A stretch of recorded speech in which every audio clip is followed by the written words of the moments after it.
ओम नमः सिद्धेभ्यः। नमो वरिहन्ताणं नमो सिद्धाणं नमो वायरियाणं नमो वज्जायाणं नमो लोये सौवसाहूणम्।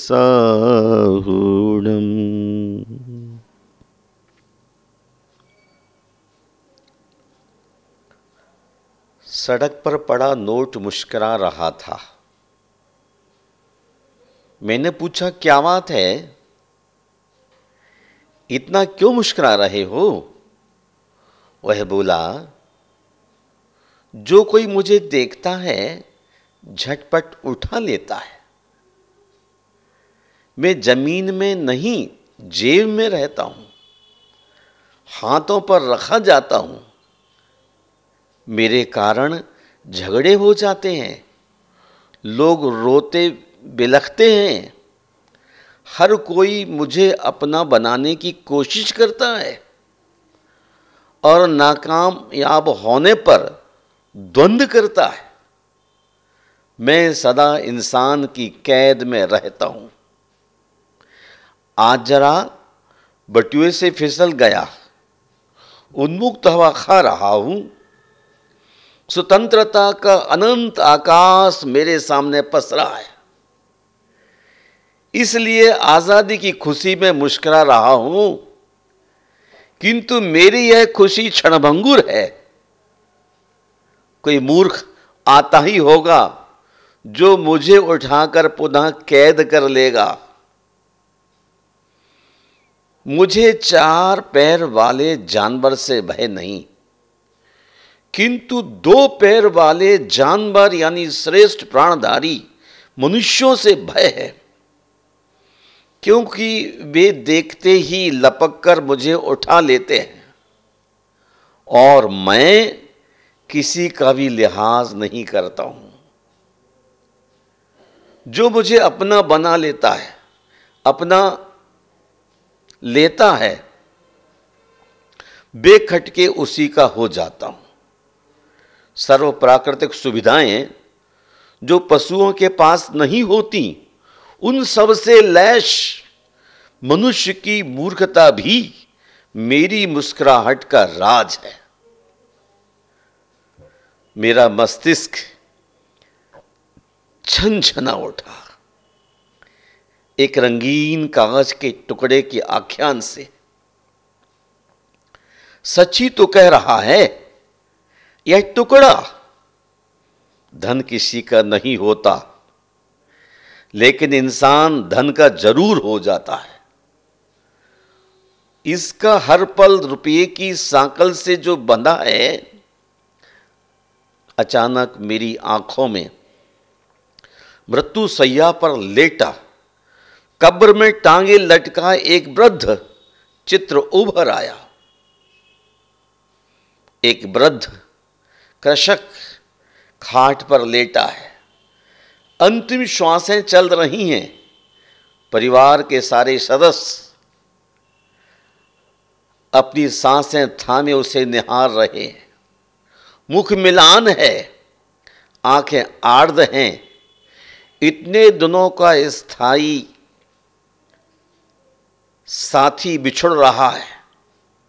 जागरूक हैं सब, उसकी प्रत्येक चेष्टा पर इसे कोई तकलीफ ना हो तत्पर है। वृद्ध के अधर फुसफुसाए, बड़ा बेटा कहां है? पत्नी उदार हंसी लाती हुई बोली, ए रहा ना, आपके सराहने आपका बिटवा। ना जाने वृद्ध को कैसा सकून मिला, हल्की सी शांति रेखा उभरी चेहरे पर। दो पल बाद बोला, मझला बेटा कहां है? कृषक पत्नी बोली, ये देखिए आपके पैर सहला रहा है। वृद्ध ने आंखें बंद कर ली। मस्तिष्क में शायद कोई खोज जारी थी जो उसकी मुखाकृति पर झलक रही थी। आखिर अधरों के साथ दिया, आखिर अधरों ने साथ दिया। पूरी हिम्मत जुटाकर बोला, अरे छोटा बेटा कहाँ है? इस बार शब्दों में झुंझलाहट थी।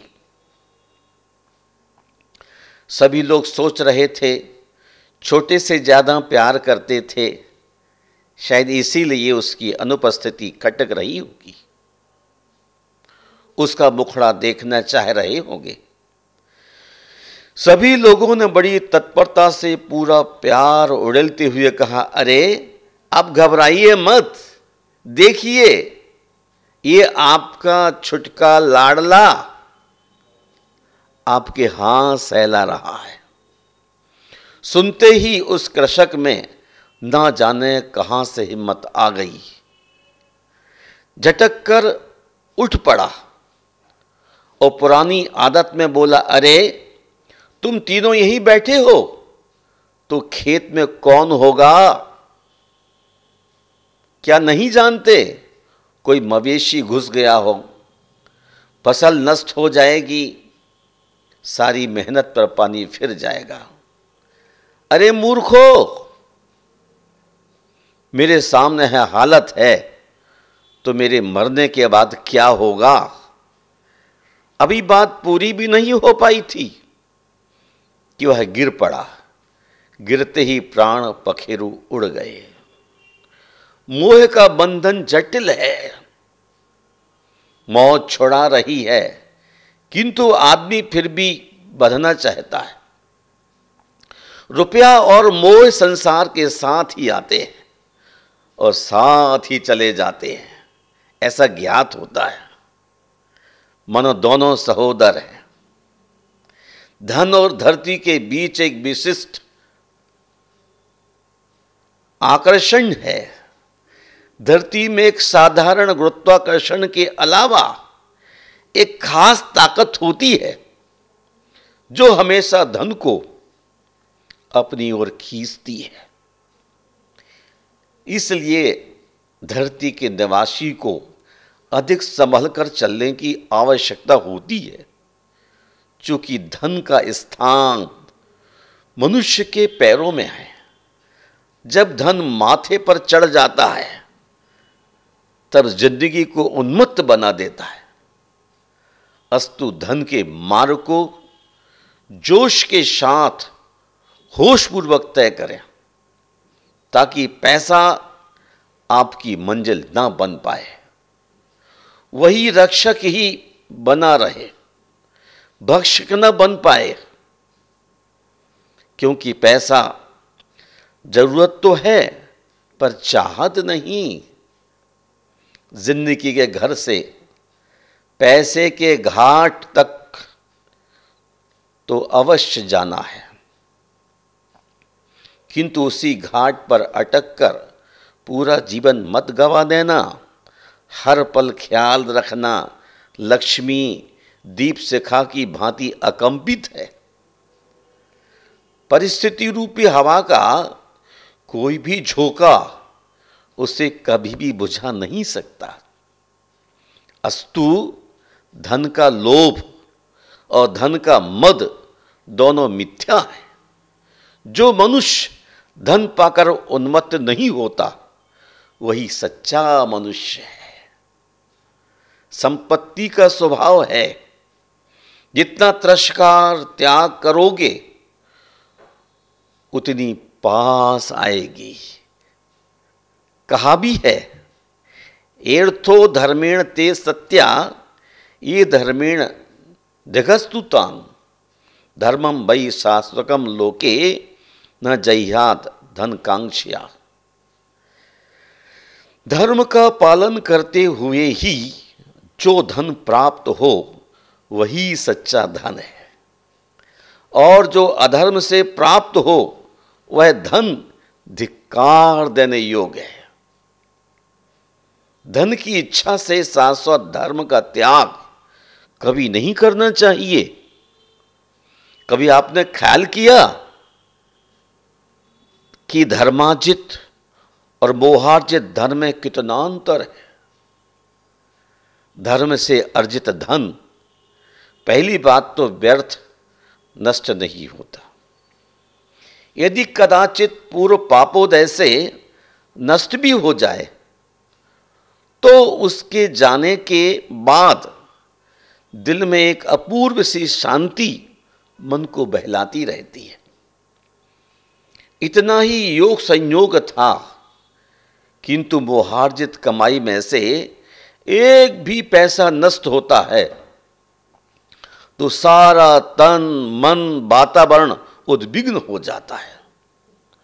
कारण अनीति का धन अनेक आशंकाओं, आपदाओं और अराजकता का पूरी की पूरी बारात लेकर आता है। फलतः जीवन दुख, क्लेश, बीमारी, शत्रुता, वैमनस्य एवं प्रतिशोध का कंटीली वृक्ष बन जाता है। स्मरण रखिए, आदमी जिस सुख सुविधा और सुरक्षा के निमित्त अपना शरीर, श्रम, समय, यहां तक कि जिंदगी की संपूर्ण ऊर्जा दांव पर लगा देता है, वही धन है। उसके शरीर को खोखला बनाकर उसके जीवन के सारे अमन चैन छीन लेता है। नीति वाक्यामृत में आचार्य सोमदेव ने कहा है, अनीति से अर्जित धन अधिक से अधिक 10 वर्ष ठहर सकता है, 11वें वर्ष में वह मूल सहित नष्ट हो जाता है। ध्यान रखिए, लाभ हो परंतु शुभ हो, अशुभ लाभ हानिकर है। जिस धन से संतुष्टि मिले समझना शुभ है, जिससे लोभ का विस्तार हो समझना अशुभ है। आज अशुभ धन सब पर सवार है। वह आदमी को अहंकार का मीठा सुख देता है, जिससे वह खुद को खुदा से बेहतर समझने की भूल करने लगता है। आज टका भगवान से बड़ा हो गया है, इतना बड़ा कि सबके सिर पर चढ़कर बोलने लगा है। मैंने पढ़ा था, एक सूफी संत बाजार की सड़क से गुजर रहा था। सड़क किनारे मीठे मीठे आमों की कतारें सजी थी। उसे आम खाने की इच्छा हुई, किंतु पैसा नहीं था। उसने आम वाले से कहा, आम खिलाओगे? जरूर। कितने पैसे के चाहिए? आम वाले ने पूछा। फकीर बोला, मेरे पास पैसा नहीं है। क्या अल्लाह के नाम पर फकीर को 1-2 आम भी नहीं दे सकते? आम वाले ने साइड में रखे 2 अध सड़े आम फकीर को थमा दिए। अध सड़े आमों को देखकर फकीर ने नाक भौं सकोड़ ली और उसने बे आम उसके आम के ढेर में फेंक दिए। अचानक उसे याद आया कि कल किसी सज्जन ने उसे 1 टका दिया था। उसने पगड़ी खोली और टका निकालकर आम वाले भाई की ओर बढ़ाकर कहा, 1 टके के आम दे दीजिए। दुकानदार ने तत्काल एक बहुत बढ़िया सा आम फकीर के हाथ में थमा दिया। उस आम को लेकर खेद खिन्न मुद्रा में आकाश की ओर निहारते हुए फकीर बोला, ओ अल्लाह, तेरे नाम पर अधसड़ा आम मिला था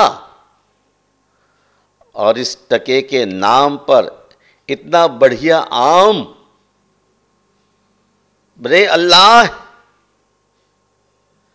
क्या टका सचमुच आम से बड़ा है? ओह, आज इस दुनिया में आपकी नहीं, आपके द्वारा भेजे गए इस टके की कीमत है। दुनिया को अंतिम सच टका दिखता है, जबकि टका नहीं है, टके को देने वाला धर्म ही अंतिम सच।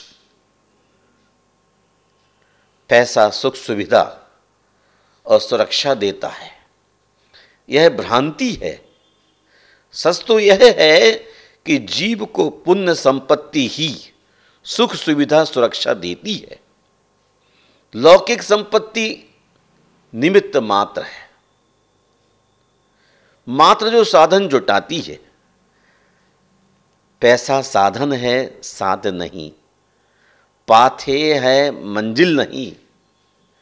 पैसे का आदर हो किंतु आसक्ति नहीं। आदर में संबंध मधुर बन सकते हैं, बनते हैं, किंतु आसक्ति में मधुर संबंध भी जहरीले विषाक्त हो जाते हैं, बिखर जाते हैं। इसलिए साधनों का इस्तेमाल कीजिए, संग्रह नहीं। आंग्ल भाषा की कुछ पंक्तियां स्मरण में आती हैं। That be spent be had, that be gave be have, that be left be lost. अर्थात जो हमने व्यय कर दिया वह कभी हम था, वह कभी हम पर था। जो हमने दे दिया वह हमारा, जो हम छोड़ गए वह हमने खो दिया। संत वचन कहते हैं, धन का सच्चा अधिकारी, असली मालिक वह है जो प्राप्त धन का स्वेच्छा से सदुपयोग करता है। धन मदद के लिए मिलता है, मद के लिए नहीं। मालिक तब बनोगे जब उसका समुचित कार्यों में विनियोग करोगे। संग्रह तो तुम्हें चौकीदार बना देगा। होशपूर्वक सोचना, आप क्या बनना चाहेंगे, मालिक या चौकीदार, लक्ष्मीपति या लक्ष्मी का दास?